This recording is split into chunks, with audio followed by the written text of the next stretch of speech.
This is Cerebral Cinema. Movies of the mind. The Adventures of Sam Spade, Detective.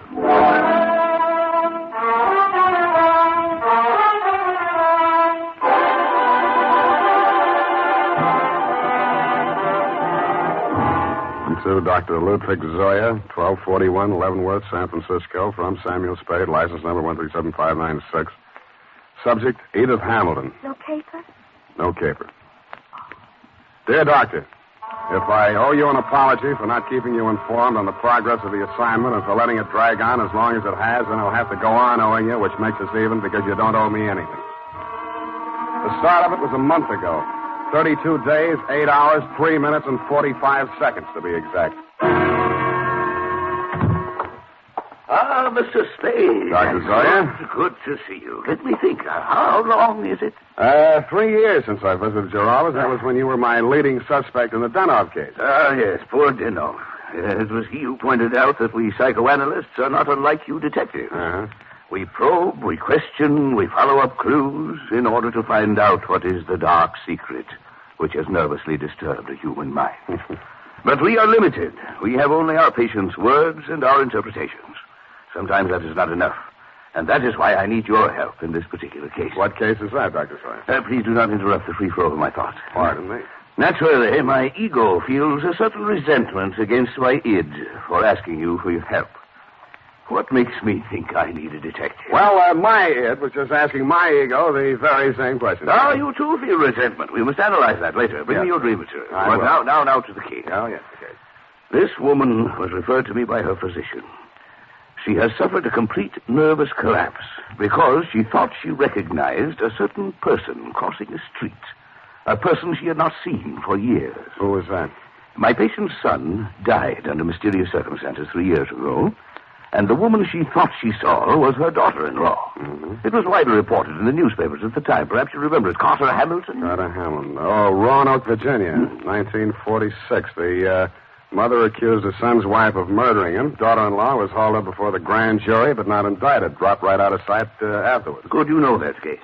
Well, actually, my patient is suffering from an agonizing sense of guilt. Unconsciously, she thinks that she herself murdered her son. Did she? Well, there may be something tangible at the bottom of so profound a feeling of guilt. You mean you want me to help you convince her that she really is guilty? No. That is for me. But first, we must find out. What we must find out is somebody else, whether they are guilty. What? Go all the way to Virginia, solve a crime that's been off the books for 3 years? No. The daughter-in-law is actually here in San Francisco. Well, if I remember right, she wasn't the only suspect. Well, whether she is innocent or guilty is of no importance. It is only important that we know. What? Excuse me. Yes, Miss Case. Mrs. Hamilton is here, Dr. Zoya. Oh, good, Miss Case. Send her in. This is my case. I mean, my patient. I want you to meet her. Yeah. Oh, good afternoon, Mrs. Hamilton. Good afternoon, Doctor. The woman who stood framed in the doorway was a tall, commanding figure, impeccably dressed in black with an easy $100 grand worth of black pearls wound around her neck and a black veil covering her face. She walked in ahead of you, displaying not a sign of nervousness, and stopped directly in front of me. Very deliberately, she lifted the veil, revealing a youthfully old face, deeply tanned and set off by snow-white hair. Only her enormous violet eyes showed any expression. She stared at me for what seemed like a full minute. Yes, you do. You look like the other one. Well, perhaps you had better explain, Mrs. Hamilton. My daughter-in-law, Edith, was very much in love with another man before she married my son, Carter. He jilted her. Carter was second choice. It was I who talked her into marrying him. That's why I'll never rest until my son's death is avenged. We must analyze this desire for vengeance. Oh, yes. Yes, I had a dream last night. I dreamed that Edith was dead, stabbed with the same bone-handled hunting knife she used to kill my son. Oh, yes. Well, no. You just lie down on the couch and relax, Mrs. Hamilton. I'll be with you in a moment. Come, Mr. Spade. This is a most disturbing new development, her dream. You must get to that girl as soon as possible. Her life may be in danger. You mean the old lady is mixed up enough to take a shot at her? Here is the address. And take this briefcase. Why the briefcase? Well, there are legal papers in it regarding the Hamilton estate. They require her signature. I had Mrs. Hamilton arrange for you to take them to her instead of the attorney. I'm supposed to pose as a lawyer. While I'm there, I'm supposed to shake a confession out of her, and while I'm typing it up, I'm a bodyguard. You're getting a lot for your money, Dr. Zoya.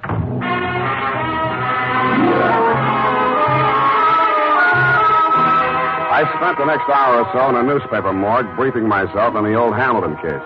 The victim, Carter Hamilton, was the 28-year-old tail end of an old Virginia family whose blood was as rich as it was blue. The accounts of the killing were sketchy. At the old plantation, Carter Hamilton had been found one morning by his mother dead in bed of a stab wound. The knife was never turned up. Somebody had wiped everything in the room clean of fingerprints, which sounded like robbery until it was established that nothing was missing. The state was counting heavily on Mrs. Hamilton Sr.'s testimony in their case against the daughter-in-law, but an odd angle I'd forgotten. The old lady had clammed up in front of the grand jury, and the case was dropped for lack of evidence. Then there was a picture.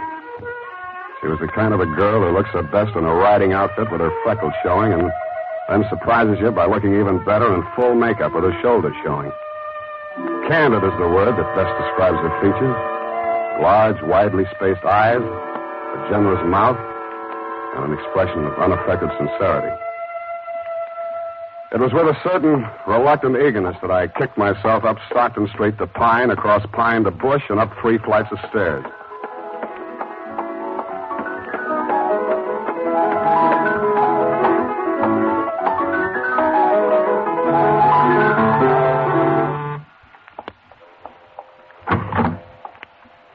Yes?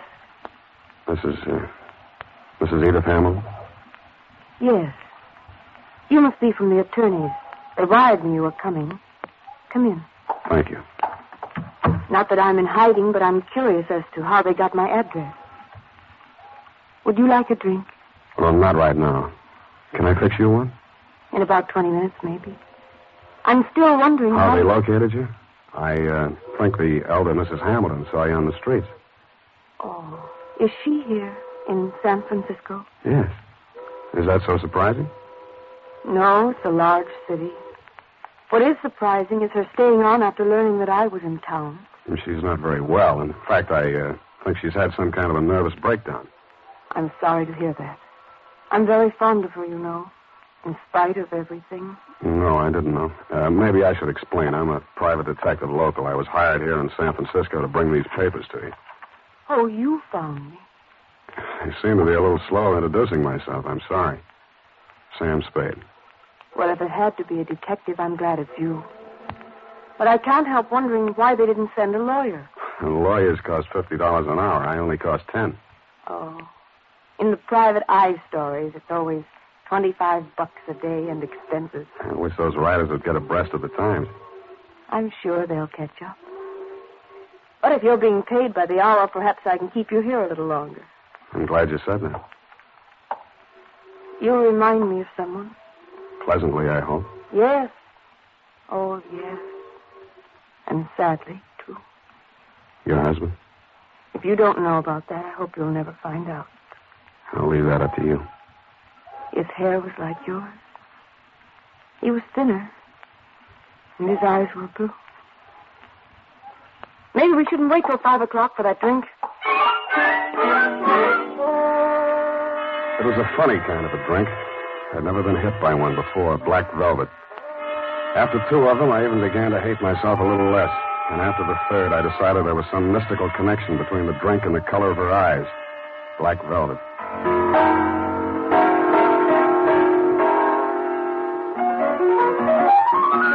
I don't know much about music, but the way she went at the piano, you knew she wasn't afraid of it, and probably wasn't afraid of anything. The pieces she played were like her, bold and at the same time delicate. Simple, but with a web of complexities in the background. Brilliant, but always colored with sadness. What's the matter? I want you to take me someplace. Where? Any place. Dinner. I don't care. I just want to go someplace with you. With you. Hey. What is it, Sam? I thought we were going out.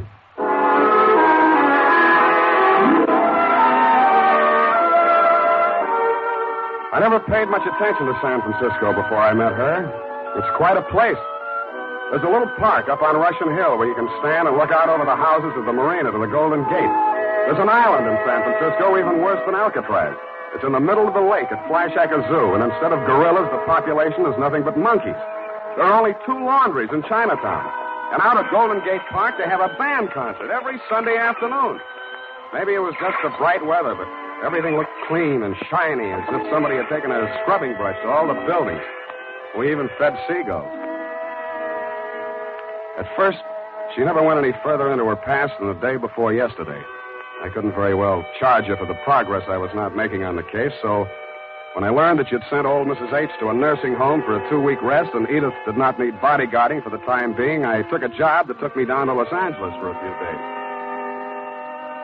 I was awful glad to get back, and not because I don't like L.A.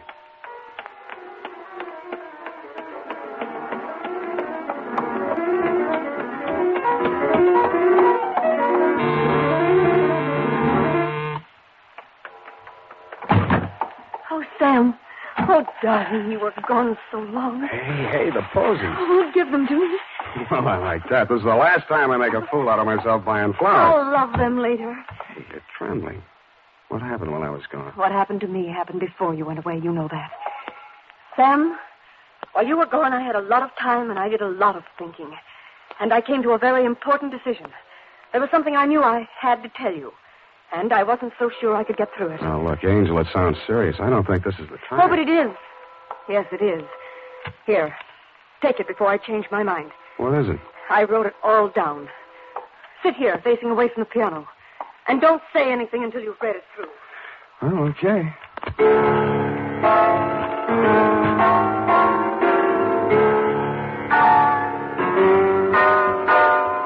The opening sentence hit me straight between the eyes. It said, I, Edith Hamilton, of my own free will, make the following confession. It was addressed to the District Attorney of Roanoke, Virginia.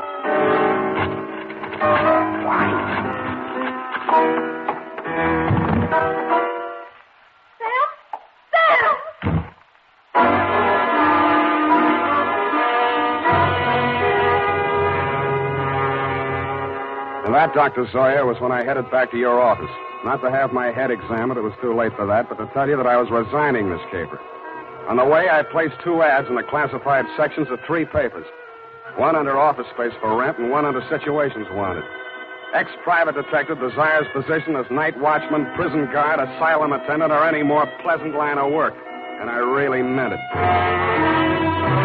The United States Armed Forces Radio Service is presenting the weekly adventure of Dashiell Hammett's famous private detective, Sam Spade.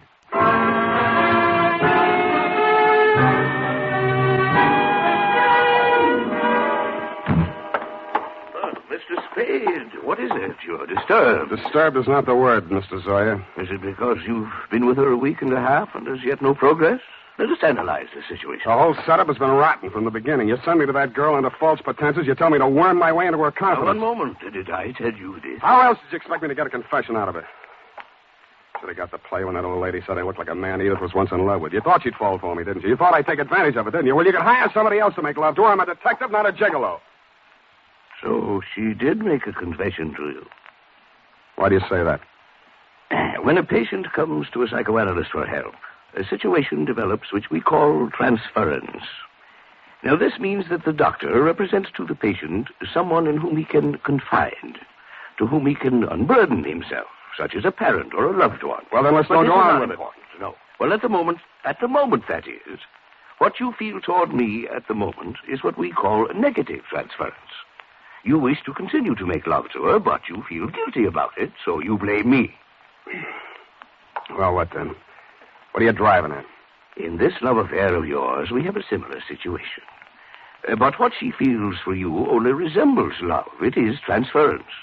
You resemble a former lover. Yeah. And that is why it only took a week and a half for her to reveal everything. Oh, sometimes I think I am too ethical. Or too old. Come now, why don't you tell me? You'll feel better. There's nothing to tell. She had it written down. I didn't read past the word confession. Well, what did you do with it? I destroyed it. I see. Well? Now Miss what? Case. Miss Case, what is it? Miss Hamilton, she's...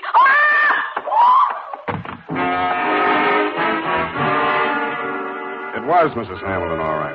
But she didn't look much like the dignified old lady I had met in your office 10 days before.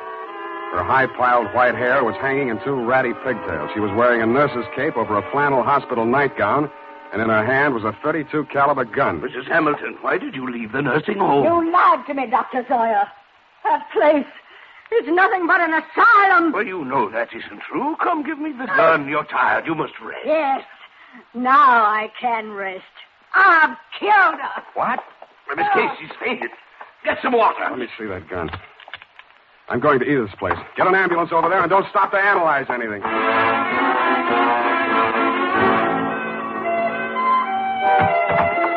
Edith was slumped forward over the piano keyboard. She was barely breathing. The old lady wasn't much of a hand with a gun. 4 of the slugs had punctured the big studio window. 1 had torn a flesh wound in her shoulder. The other had penetrated the right side, just below the rib cage, and there was not much bleeding at the wound of exit. Her face was pale and the skin cold to the touch. I gambled on a hunch she was suffering mainly from shock, moved her over to a couch, threw a blanket over her, and poured hot coffee into her. After a bit, her color started coming back. Then she opened her eyes. Oh, I thought you went away. I must have dreamed it. Lie still, Angel. Don't try to talk. Oh, that's the police. Please, don't let them know what happened. Don't... Take it easy. It's only the ambulance. I've got to save Mother Hamilton. You see, I've got to get rid of that knife, and I can't let it take.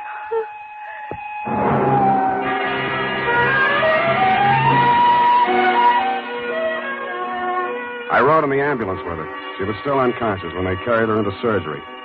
They told me she was out of danger. When they threw me out that night, I went back to her apartment. What she'd said about saving old Mrs. Hamilton and getting rid of the knife gave me a new slant on that confession I hadn't read.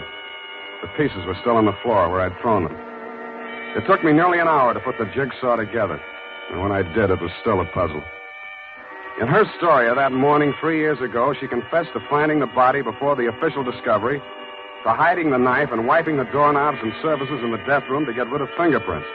She couldn't remember anything that had happened in the 8 hours between 1 a.m., when she had left her husband drinking in the library and gone upstairs to bed, and approximately 9 in the a.m., when she found herself standing over his body with a knife in her hand. I stretched out on the sofa to think it over, and then I drew a blank.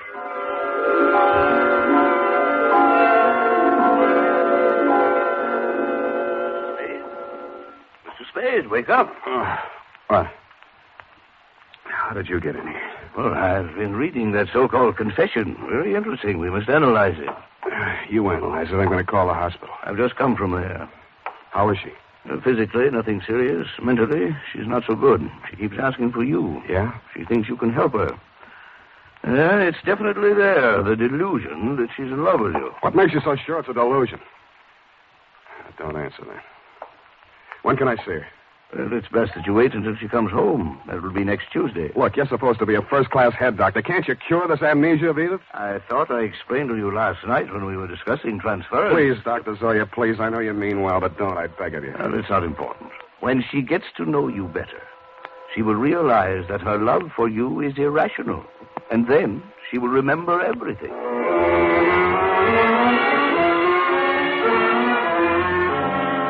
I kept myself busy like crazy until Edith checked out of the hospital. There wasn't much talk between us at first. Even her music was reticent, little rambling improvisations that sounded like children's songs or lullabies with something just a little acid mixed with their simplicity. Then as the days went by and her strength and confidence started to return, her music became serene and graceful. It became like her as she sat there at the piano in front of the big window with its afternoon sun streaming down on the San Francisco hilltops, while at the same time the April fog bank started its nightly prowl in through the Golden Gate. And that was like her, too, and like her music. Brilliant, but with a touch of melancholy. And then one day it was all warmth and brilliance, and she was smiling.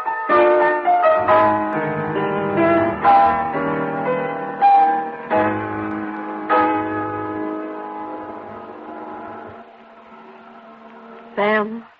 Yeah, Angel. I remember now. So that's it. I woke up this morning feeling so happy. And then I knew I was on the verge of it. Because I knew that however bad the truth might be, it was worth not remembering. Even if I was a murderer, you'd rather know, wouldn't you? No, I wouldn't. Why? I thought I knew you so well. Darling, are you angry? Yeah. But at me? Yes, you. The first time I came here, I tried to give you a fair warning. You should have figured the score when I told you I was a private detective. You'd even read the stories where in the end the detective doesn't have any choice but to turn in the beautiful dame, no matter what his personal feelings are. Maybe you didn't think they were true to life, or maybe you thought I was an exception to the rule because you are. Well, I'm not. Truth is, I was hired to get a confession out of you any way I could, and I think in the back of your mind you've known it all along. You want to have your confession and eat it, too. You probably learned as a child that it's smarter to tell all and be patted on the back than to be found out and get spanked.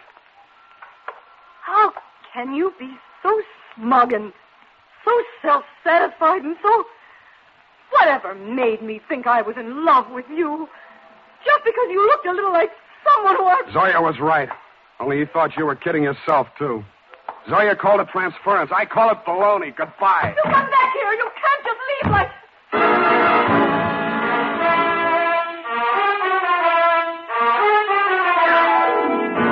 And that, Dr. Zoya, is why I never heard her confession. It turned into a lover's quarrel. But I understand she paid $25 an hour to rattle it off to you. I have before me your telephonic message. I haven't had time to analyze it, but at first glance I take it to mean that Edith was innocent of everything except destroying evidence. Motive, to spare her mother-in-law the anguish of knowing that her son was a suicide. I'm sorry, now that I know what her story was, that I didn't stay to hear her tell it. But that, as you would say, is not important. At least I cured her of that love delusion you were so worried about, even though it took a month to do it. Period, and a report. Oh, Sam, sacrificing herself so self-sacrificingly rather than shatter a mother's delusion. Yeah, some other time, huh? I'm sorry, Sam. I'll go type this up.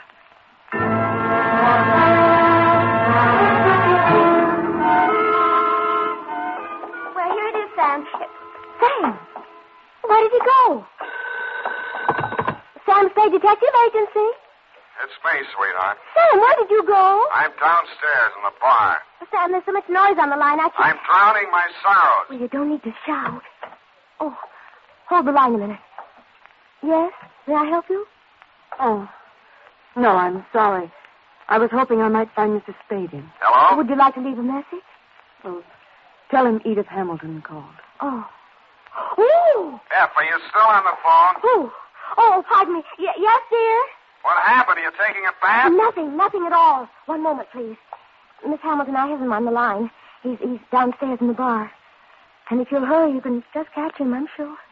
Oh, downstairs. Well, I will hurry. Thank you. You're welcome. Sam, are you still on the line? What's the matter with you? Nothing. Just go ahead and drown your sorrows. But don't get loaded. Good night, Sam. Well, good night, sweetheart. I'm going to take piano lessons.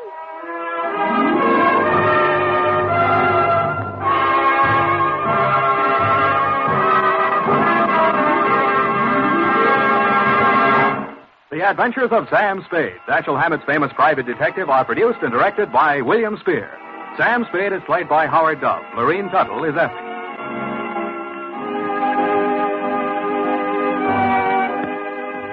This is the United States Armed Forces Radio Service, the voice of information and education.